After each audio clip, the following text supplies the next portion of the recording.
Hi folks, before we go into an explanation of subclaims and how that relates to overall claims in the analysis of the image that you're going to work with for the first major essay, I want to first take a look at another image together and talk about how we would go about analyzing this one, and then from there we'll move on into developing subclaims, that type of thing. So one might think that, for instance, that when you first look at this image, you're sort of drawn to this center portion here where the dress is, the blue dress. And you may not be able to tell from this image here, but there is actually a castle that is on top of the dress. And let me see if I can make that a little bit bigger so you can see a little bit better. So there's actually a castle on top of the dress there that is on fire. So the artist draws our eye there by contrasting the blue of the dress with the black of the open fireplace. And there's also the contrast of the fire against the gray mantle of that fireplace. So you might want to ask, well, why does the artist want to draw my eye here? The title of this portrait is Portrait of Self as Agnostic. As many of you know, agnostic means basically someone who does not deny the existence of a God, nor claims that there is one either. They just state they simply don't know because it can't be proven one way or another. So if we look at our cast of characters, we may come up with an explanation of, why this woman seemed to have burst in flames and why there's a castle on top of the lower part of the body that seems to be on fire. So if you look at all the different types of birds that are here, many of them are in different positions and poses, but most of them seem to be pointed in her direction. Some of them even sort of like in an attack mode, like for instance, this owl, for instance, here. Birds in our culture represent the idea of freedom symbolically. But in this case,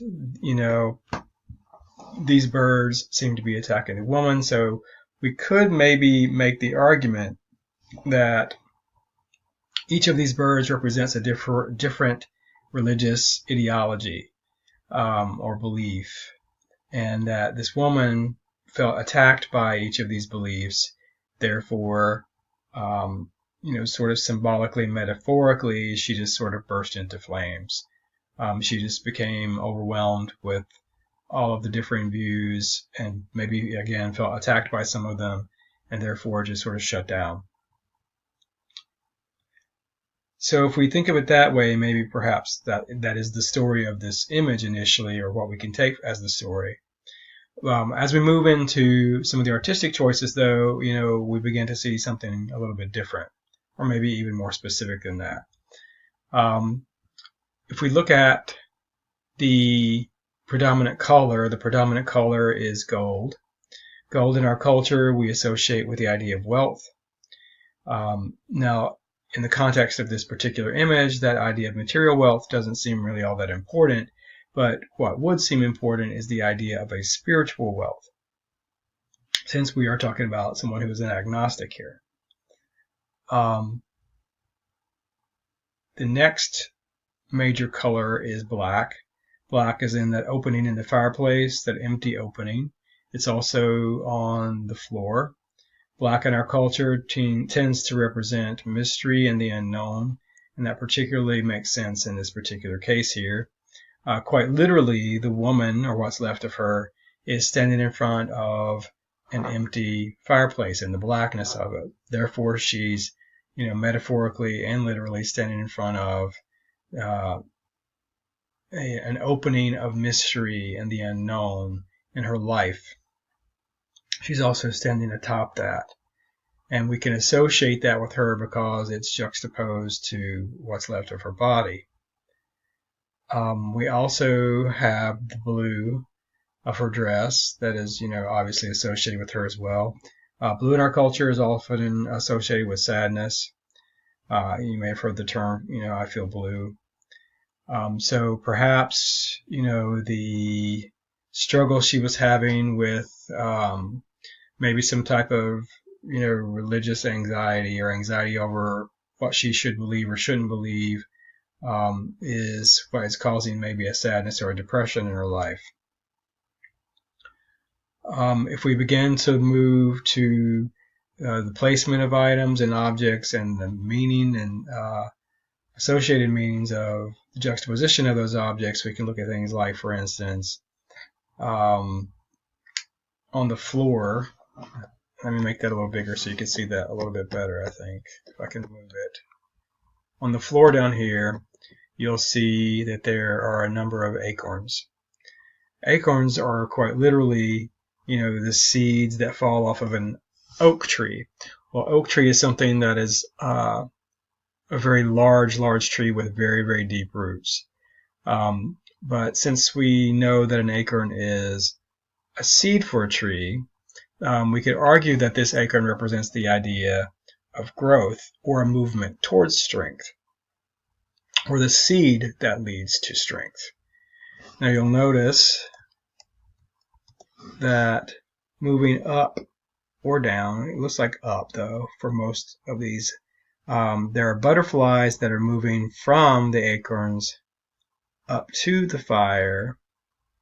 Looks like some are coming out of the fire as well. Butterflies in our culture represent the idea of growth as well as transformation. Quite literally, butterflies are caterpillars that have gone through a process of change and transformation inside of the cocoon.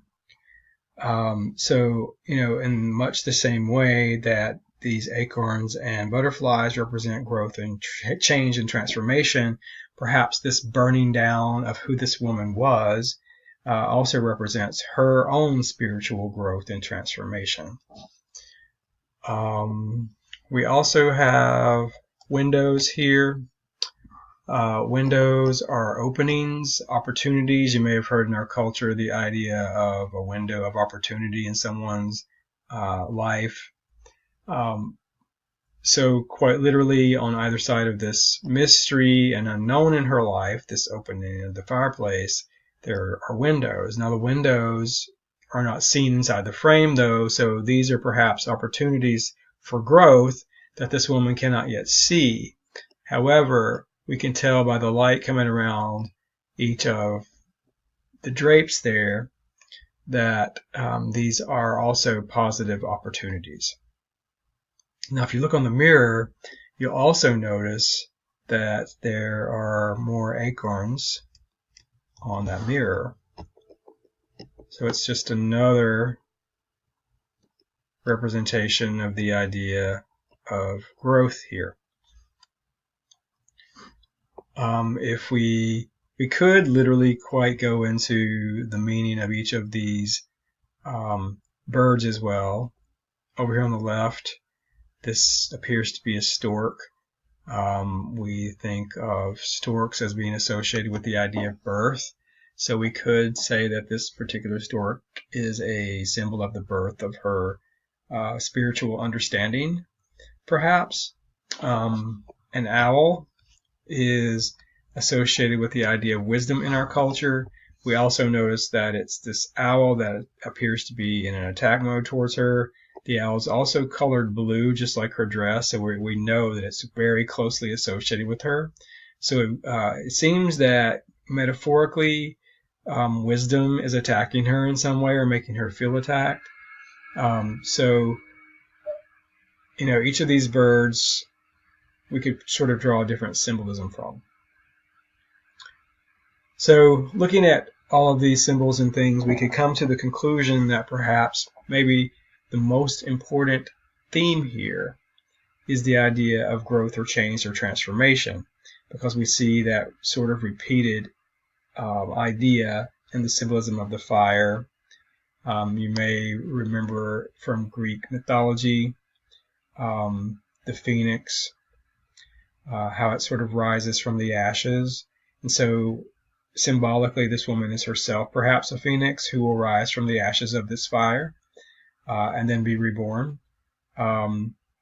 This is true in nature as well. When a forest burns, the ashes become fertilizer for all the seeds that have fallen in the forest that are beneath the ground, and then they regrow.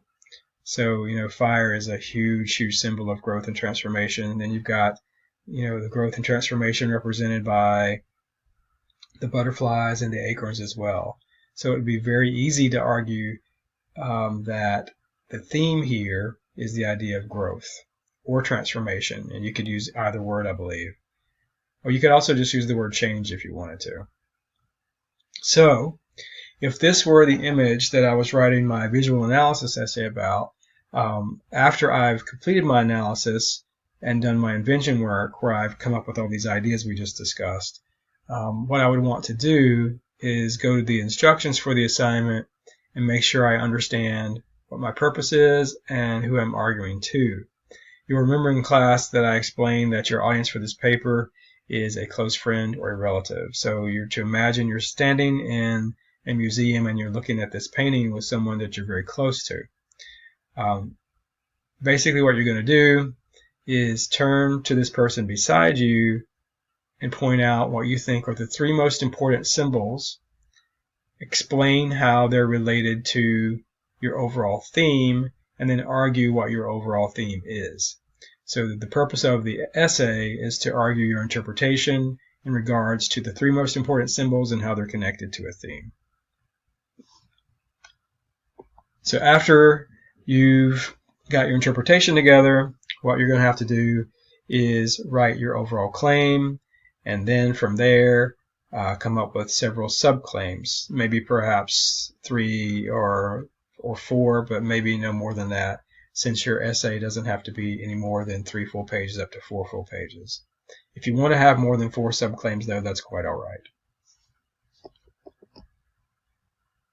So in the next video, we'll discuss more specifically what an overall claim is, how to write one, what subclaims are, and how to write those.